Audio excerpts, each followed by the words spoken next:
Questão número 8. Uma lâmpada LEDs é constituída... E aí agora presta atenção, né, que essa questão aqui ela vai te descrever a ideia de um LED, vai dar uma breve descrição aqui sobre semicondutores. Até eu posso gravar um vídeo posteriormente dando mais detalhes do que são semicondutores, tipo de semicondutores. Não é o caso desse vídeo e muito menos não é exatamente matéria de ensino médio. Dá para resolver essa questão usando alguns conceitos mais simples, mas a UFO quis te explicar como é que funciona uma lâmpada de LED. Então vamos lá. Uma lâmpada de LED é constituída de uma junção de dois tipos de materiais. Um semicondutor do tipo P, que possui espaços não ocupados por elétrons, conhecidos como vacâncias ou buracos. E outro semicondutor do tipo N, que possui elétrons que não estão participando diretamente das ligações atômicas do material. Esses dois materiais, quando em contato, criam uma zona de transição, chamada de zona de depleção, que quando submetida a uma adequada diferença de potencial... Agora, vamos lá, ele usou um termo importante aqui. Quando em contato, cria uma zona de transição, chamada de zona de depleção, que quando submetida a uma adequada diferença de potencial. Essa palavra-chave aqui é importante. Ó.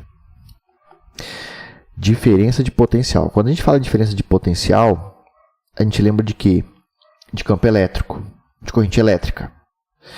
Isso aqui é a palavra-chave do problema. Igual aquela questão que fala sobre a dualidade onda-partícula, a palavra-chave era difração de ondas. Tá vendo? Aqui, diferença de potencial permite que um portador de carga possa migrar de um material para o outro, reduzindo a sua energia. E sempre que um portador de carga reduz sua energia, um elétron, por exemplo, ele reduz sua energia, ele vai para níveis de energia menores, ele libera energia, libera um fóton de luz, ó, libera um fótonzinho de luz, libera luz, o que pode resultar na emissão de um fóton de onda. Esse processo é denominado de... Aí ele quer saber qual desses processos aqui, ó, descreve o processo de emissão de luz por um LED. Aí eu fiz um resuminho aqui, vamos lá. Algumas formas de você gerar luz. Fotoluminescência. A fotoluminescência, ela acontece quando alguns tipos de material eles emitem luz depois de serem energizados, excitados por uma fonte de luz externa. São essas plaquinhas que brilham no escuro, enfeitinho de quarto, estrelinha que você coloca no teto que brilha no escuro. Aquilo recebe luz ao longo do dia. E os portadores de carga, ali, no caso os elétrons, ficam excitadinhos, vão para níveis de energia mais externos, e aí quando você apaga essa fonte de energia externa, eles voltam, e aí essas plaquinhas ficam brilhando no escuro. Isso é a fotoluminescência. A termoluminescência, isso é uma situação que não é muito comum, principalmente para o ensino médio, quando você excita, quando você energiza um material que fica exposto a uma radiação. E aí, logo em seguida a essa exposição de radiação, quando você esquenta esse material, quando você aumenta a temperatura dele, ele emite luz. Os seus portadores de carga vão para níveis de energia mais internos, com menos energia, então eles liberam essa energia em excesso. A quimioluminescência, isso é uma técnica que é muito usada em laboratório, para fazer alguns exames de sangue, inclusive.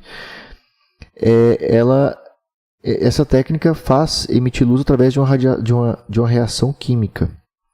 Aquelas pulseirinhas de festa, quando você quebra ela, você coloca no braço, no pulso, sabe? Você dobra ela e ela começa a liberar a luzinha. Isso é um processo de quimioluminescência. É uma energia química através de um processo químico que libera luz.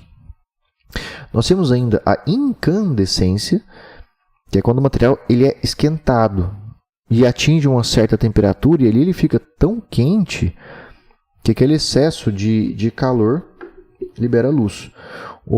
É o caso daquelas lâmpadas antigas. Nem se vende mais essas lâmpadas. Nem pode mais. E a eletroluminescência. A eletroluminescência, ela acontece quando você energiza, quando você excita esses portadores de carga, ou seja, esses elétrons, através de um campo elétrico. Então eles ficam excitados, ficam energizados, e aí repara que em cada um desses métodos você acabou excitando os elétrons por um meio, por uma fonte de energia diferente. Seja por uma radiação, seja por um excesso de temperatura ou por uma reação química, enfim. E aqui você usou um campo elétrico.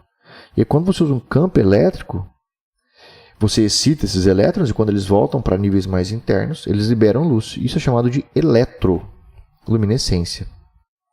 Então você consegue resolver essa questão através daquela palavra-chave que está ali, diferença de potencial.